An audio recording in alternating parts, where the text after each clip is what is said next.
سیاح افلاک صلی اللہ تعالیٰ علیہ وآلہ وسلم کے مبارک عادات اور آپ صلی اللہ علیہ وسلم کے شمائل و خصائل، نبی کریم صلی اللہ علیہ وسلم کی زندگی مبارک گزارنے کے طریقوں پر مشتمل یہ ایمان افروز درس جاری ہے۔ اور آج کا جو ہمارا عنوان ہے،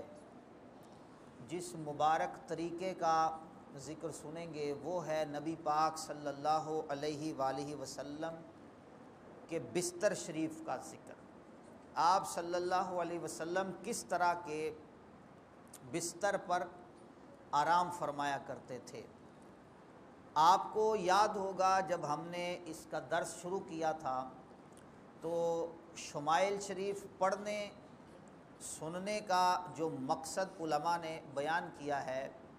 وہ یہ ہے کہ نبی کریم صلی اللہ تعالیٰ علیہ وآلہ وسلم کے مبارک طریقوں کی معلومات حاصل کر کے ایک امتی ان کے مطابق عمل کو اپنا وتیرہ بنا لے اور اس طرح زندگی گزارنے کو اپنے لیے سعادت سمجھے۔ یہ مقصد ہے شمائل کو، خصائل کو جمع کرنے کا۔ علماء نے تو جمع کر کے، بلکہ علماء سے پہلے صحابہ نے نبی کریم صلی اللہ علیہ وسلم کے یہ معمولات دیکھے، ان کو تابعین تک، انہوں نے تبع تابعین تک پہنچایا، اور پھر یہ تواتر کے ساتھ کتابوں کے اندر علماء نے لکھ کر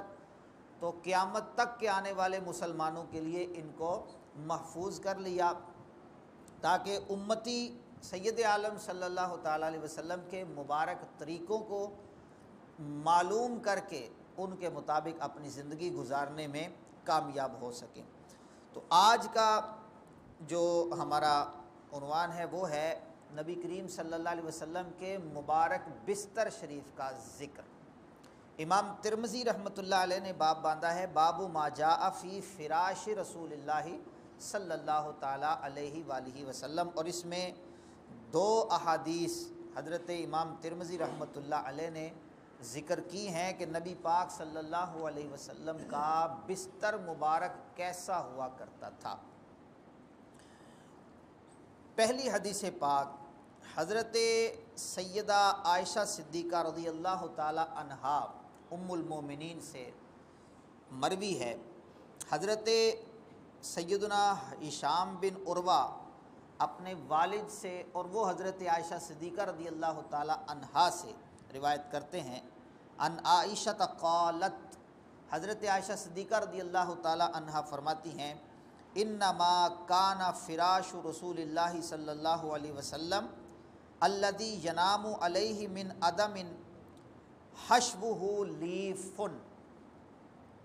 نبی پاک صلی اللہ تعالیٰ علیہ وآلہ وسلم کا مبارک بستر جس پر آپ صلی اللہ علیہ وآلہ وسلم آرام فرمایا کرتے تھے، من عدم، چمڑے کا ہوا کرتا تھا، حشوہ لیفن، اور اس کے اندر کھجور کے پتوں کی چھال بھری ہوئی ہوتی تھی۔ کھجور کے سوکھے ہوئے پتے ان کو اس چمڑے کے اندر بھر لیا جاتا تھا۔ تو یہ نبی پاک صلی اللہ تعالیٰ علیہ وآلہ وسلم کا مبارک بستر تھا۔ حضرت سیدہ عائشہ صدیقہ رضی اللہ تعالیٰ عنہا بیان کرتی ہیں کہ ایک مرتبہ ایک انصاری عورت میرے گھر آئیں، انہوں نے نبی کریم صلی اللہ تعالیٰ علیہ وآلہ وسلم کا بستر مبارک دیکھا کہ چمڑے کا بستر، اس میں کھجور کی چھال۔ آپ جانتے ہیں کہ یہ بڑا سخت، اس پر سونا بڑا مشکل ہوتا ہے، کھجور کی چھال بھری ہو اور اس پر سونا۔ یہ سادگی تھی ہمارے آقا و مولا صلی اللہ تعالیٰ علیہ وسلم کی کہ آپ نے دنیا میں سے اتنا ہی قبول کیا، اتنا حصہ لیا کہ جس سے گزر بسر ہو سکے، زیادہ دنیا کو جمع ہی نہیں کیا۔ آپ چاہتے تو ہر طرح کا عیش و آرام اپنے لیے حاصل کر سکتے تھے، لیکن آپ صلی اللہ علیہ وسلم نے اس کو ٹھکرا کر تو اس طرح کی زندگی پسند فرمائی جس میں تکالیف ہوں۔ وہ انصاریہ عورت حضور صلی اللہ علیہ وسلم کا بستر دیکھ کر آپ دیدہ ہو گئی۔ حضرت عائشہ کہتی ہیں وہ گھر گئی اور نبی پاک صلی اللہ علیہ وسلم کے لیے ایک عمدہ قسم کا بستر بنا کر جس میں روئی کو بھرا گیا وہ بستر لے کر آئیں تو اس کو بچھایا۔ نبی پاک صلی اللہ تعالیٰ علیہ وآلہ وسلم جب تشریف لائے، بستر مبارک کو دیکھا تو کہا کہ اے عائشہ یہ تو میرا بستر نہیں ہے، یہ بستر تم نے کہاں سے بنایا؟ تو سیدہ عائشہ صدیقہ رضی اللہ تعالیٰ عنہ عرض کرتی یا رسول اللہ فلاں انصاریہ عورت آئی تھی اور اس نے آپ صلی اللہ علیہ وسلم کے لیے یہ بستر بنا کر بھیجا ہے۔ نبی پاک صلی اللہ علیہ وسلم نے فرمایا یہ اس کو واپس کر دو، میرے لیے وہی بستر کہ جو میرا بستر ہے میں اسی کو پسند کرتا ہوں۔ تو نبی پاک صلی اللہ تعالیٰ علیہ وسلم نے اس آرام دہ بستر، اس گدیلے کو پسند نہیں فرمایا، بلکہ فرمایا کہ میرے لیے وہی بستر بچھاؤ جو میرا اپنا بستر ہے۔ دوسری حدیث پاک حضرت سیدنا جعفر بن محمد اور وہ اپنے والد سے روایت کرتے ہیں، قال سئلت عائشۃ ما کان فراش رسول اللہ صلی اللہ علیہ وسلم فی بیتک، کہتے ہیں کہ میں نے حضرت عائشہ صدیقہ رضی اللہ تعالی عنہا سے پوچھا کہ نبی پاک صلی اللہ تعالی علیہ وسلم کا گھر میں بستر کیسا تھا؟ قالت، تو انہوں نے بیان کیا، من عدم حشوہ لیف، وہ چمڑے کا بستر ہوتا تھا اور اس میں کھجور کی چھال بھری ہوتی تھی۔ وسئلت حفصۃ، کہتے ہیں کہ میں نے یہی بات حضرت حفصہ جو کہ ام المومنین ہیں، حضرت فاروق اعظم کی بیٹی ہیں، کہتے ہیں ان سے پوچھا ما کان فراش رسول اللہ صلی اللہ علیہ وسلم فی بیتک، کہ آپ کے گھر میں نبی پاک صلی اللہ علیہ وسلم کا بستر کس طرح کا ہوتا تھا؟ قالت، تو انہوں نے فرمایا مسحن نسنیہ سنیتین فینام علیہ، وہ ایک ٹاٹ کا بستر تھا، بوریے کا لباس، ٹھیک ہے جی، بوری ہوتی ہے نا، تو بوریے کا ٹاٹ کا فرماتی ہیں وہ بستر تھا جس پر نبی پاک صلی اللہ علیہ وسلم آرام فرماتے۔ فما کان ذات لیلۃ قلت لو سنیت اربع سنیات لکان اوطأ لہ فسنیناہ لہ باربع سنیات فلما اصبح قال ما فرشتم لی اللیلہ، قالت قلنا ہوا فراشک الا انا سنیناہ باربع سنیات قلنا ہوا اوطأ لک، قال ردوہ لحالتہ الاولی فإنہ منعتنی وطاعتہ صلاتی اللیلہ او کما قال۔ حضرت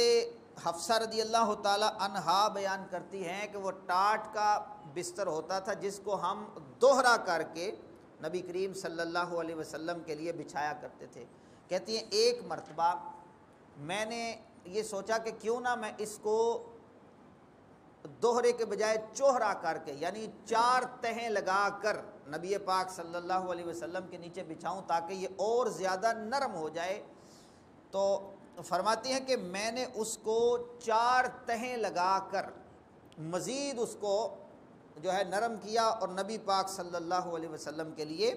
بچھا دیا۔ فلما اصبح، جب اگلی صبح حضور صلی اللہ علیہ وسلم بیدار ہوئے، قال، تو فرمایا ما فرشتم لی اللیلہ، کیا حفصہ یہ رات کو کون سا بستر بچھا دیا تھا؟ قالت، عرض کرتی ہیں کہ میں نے عرض کی ہوا فراش کا، یا رسول اللہ صلی اللہ علیہ وسلم یہ آپ کا ہی بستر تھا،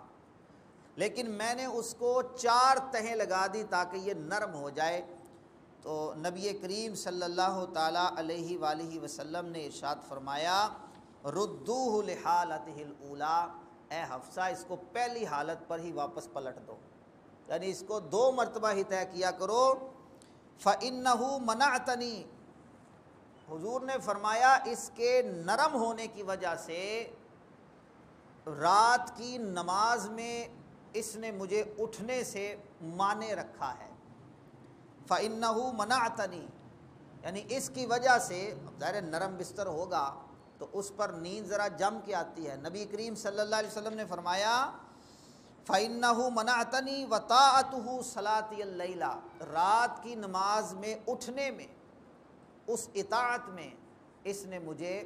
جو ہے روکا ہے، لہٰذا اے حفصہ اس بستر کو 2 ہی مرتبہ طے کر کے بچھایا کرو۔ قربان جائیے نبی کریم صلی اللہ تعالیٰ علیہ وآلہ وسلم کی سادگی، آپ صلی اللہ علیہ وسلم کے مبارک زندگی گزارنے کے انداز پر۔ ایک مرتبہ حضرت فاروق اعظم رضی اللہ تعالیٰ عنہ حضور کے پاس حاضر ہوئے۔ علامہ یوسف بن اسماعیل نبہانی رحمۃ اللہ علیہ نے اس کو لکھا ہے کہ نبی پاک صلی اللہ علیہ وسلم سو کر بیدار ہوئے تو آپ کے مبارک جسم پر آپ کے بستر مبارک کی جو سختی تھی نا، اس کے نشانات یہ بستر پر پڑے ہوئے تھے۔ چارپائی ہوتی ہے نا، اس پہ بستر نہ بچھائیں، لیٹ جائیں تو جسم پہ پتہ ہے نشان پڑ جاتے ہیں، یا چٹائی پہ لیٹے نشان پڑ جاتے ہیں۔ اور نبی پاک صلی اللہ علیہ وسلم کا بچھونا ہی یہ تھا، بلکہ یہاں تک صحابہ نے لکھا ہے کہ صحابہ بیان کرتے ہیں نبی پاک صلی اللہ علیہ وسلم کی زندگی ایسی سادہ تھی کہ آپ صلی اللہ علیہ وسلم کے لیے بستر بچھا دیا جاتا تو اس پر آرام فرما لیتے، ورنہ زمین پر ہی آپ صلی اللہ علیہ وسلم سو جایا کرتے تھے، زمین کو ہی شرف بخشا کرتے تھے اپنا جسم چومنے کا۔ حضرت فاروق اعظم رضی اللہ تعالیٰ عنہ حاضر بارگاہ ہوئے تو نشان دیکھے، جسم پر نشان پڑے تو رونا شروع کر دیا۔ نبی پاک صلی اللہ علیہ وسلم نے فرمایا اے عمر کیوں روتے ہو؟ عرض کی یا رسول اللہ صلی اللہ علیہ وسلم، کیا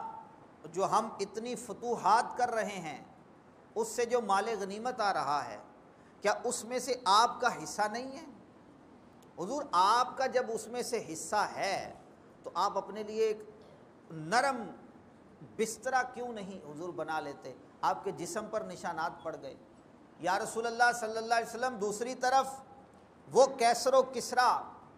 وہ تو اپنے محلوں میں نرم ملائم بستروں پر آرام کریں، اور حضور آپ اللہ کے حبیب ہیں اور آپ کے جسم پر یہ نشان پڑ گئے۔ نبی کریم صلی اللہ علیہ وسلم نے ارشاد فرمایا اے عمر کیا تم اس بات پہ راضی نہیں کہ ان کے لیے دنیا ہے ہمارے لیے آخرت ہے؟ انہیں جو کچھ ملنا ہے دنیا میں دے دیا گیا، اور اللہ تعالیٰ نے ہمیں آخرت کی نعمتوں کے لیے منتخب فرما لیا ہے۔ اللہ اکبر، یہ تعلیم امت ہے، یہ ہے تعلیم امت کہ میرے غلاموں کو زندگی گزارنے کا وہ طریقہ کہ جس میں دنیا سے بے رغبتی ہو اور آخرت کا شوق ہو۔ نبی کریم صلی اللہ علیہ وسلم کا یہ عمل کہ نرم بستر پر رات کو اٹھنے میں بیان کر رہے ہیں کہ دقت محسوس ہوئی، تو آج اگر ہم نبی پاک صلی اللہ تعالیٰ علیہ وآلہ وسلم کے صدقے ملنے والی ہر نعمت کو برت کر پھر بھی شریعت مصطفیٰ علیہ تحیت و ثنا اور اللہ تعالیٰ کے عطا کردہ جو فریضے ہیں، نماز ہے، روزہ ہے، زکوٰۃ ہے، دیگر جو عبادات ہیں، بالخصوص نماز، ایک تعداد ہے جو فجر کی نماز کے لیے اٹھنے کو بڑا جتن سمجھتے کہ یہ بڑا مشکل کام ہے۔ اس کے اسباب پر غور کیا جائے تو کئی اسباب وہ ہیں جو ہمارے اپنے اختیار کیے ہوتے ہیں، ان میں سے ایک سہولت کی نیند ہوتی ہے۔ ہم کوشش کرتے ہیں نرم و ملائم بستر، دیکھیں سونا جائز ہے، اس پر کلام نہیں ہے، اچھے سے اچھی نعمت کا استعمال حلال طریقے سے کیا جائے بالکل جائز ہے۔ کیا امتی ہونے کے اعتبار سے ہم ایک دفعہ بھی کیا یہ سوچنے کی کوشش نہیں کر سکتے کہ نبی پاک صلی اللہ تعالیٰ علیہ وآلہ وسلم نے رات کی نماز میں آسانی نہ رہی تو حضور صلی اللہ علیہ وسلم وہ نرم بستر ترک فرما رہے ہیں، تو اگر کسی کی فرض نماز چھوٹتی ہے اس وجہ سے تو کیا اس کو کوئی طریقہ نہیں ایسا اپنانا چاہیے؟ ضرور اپنانا چاہیے تاکہ اللہ تعالیٰ عز جلالہ کے احکامات کی بجا آوری صحیح طریقے سے ادا ہو سکے۔ نبی پاک صلی اللہ تعالیٰ علیہ وآلہ وسلم کے صدقے ملنے والی ان نعمتوں کو برت کر بھی اگر کوئی شریعت مصطفیٰ صلی اللہ علیہ وسلم پر عمل پیرا نہ ہو سکے تو وہ دیکھے کہ وہ رسول پاک صلی اللہ علیہ وسلم کے طریقوں سے کس قدر دور ہے، پھر اس نے دنیا سے ہی سب کچھ حاصل کرنا اختیار کر لیا، اور آخرت کے جو نعم ہیں، آخرت کی جو نعمتیں ہیں، آخرت میں جو اللہ تبارک و تعالیٰ نے ثوابات تیار کر رکھے ہیں، یہ جہد اور یہ زہد اپنا کر، یہ اللہ تبارک و تعالیٰ کے حبیب صلی اللہ علیہ وسلم کی سنتوں کو اپنا کر، اس تکلیف کو اٹھا کر، اس آزمائش کو برداشت کر کے جو اللہ تعالیٰ کی طرف سے ملنے والے ثوابات ہیں ان کو ضائع کر دینا، یہ یقیناً بڑے خسارے کی بات ہے۔ اللہ رب العزت کی بارگاہ میں دعا ہے کہ اللہ پاک ہمیں رسول پاک صلی اللہ علیہ وسلم کی مبارک سنتوں پر عمل کی توفیق عطا فرمائے۔ کبھی کبھی ہمیں کوشش کرنی چاہیے کہ رسول پاک صلی اللہ علیہ وسلم کی سنت کی نیت سے زمین پر سو جائیں، چٹائی ایک رکھیں، کبھی اس پر سوئیں، اور جب ہمیں نشان پڑ جائیں تو پھر ان نشانات کو یاد کریں جو رسول پاک صلی اللہ علیہ وسلم کے نازک اور نرم جسم پر پڑ گئے تھے۔ اعلیٰ حضور چاہتے، جیسے حضرت عائشہ صدیقہ رضی اللہ عنہا نے وہ بستر آپ کے لیے بچھایا تو حضور نے فرمایا کہ اے عائشہ، اگر میں چاہوں تو احد پہاڑ سونے چاندی کے ہو جائیں، اور یہ میرے لیے بالکل آسان ہے۔ حضور نے فرمایا اللہ تبارک و تعالیٰ نے اس قدر اختیار دیا ہے، لیکن فرماتے ہیں میں نے اپنے لیے وہ زندگی اختیار کی جس کے اندر مشقت زیادہ ہے۔ اللہ تعالیٰ ہمیں توفیق عطا فرمائے،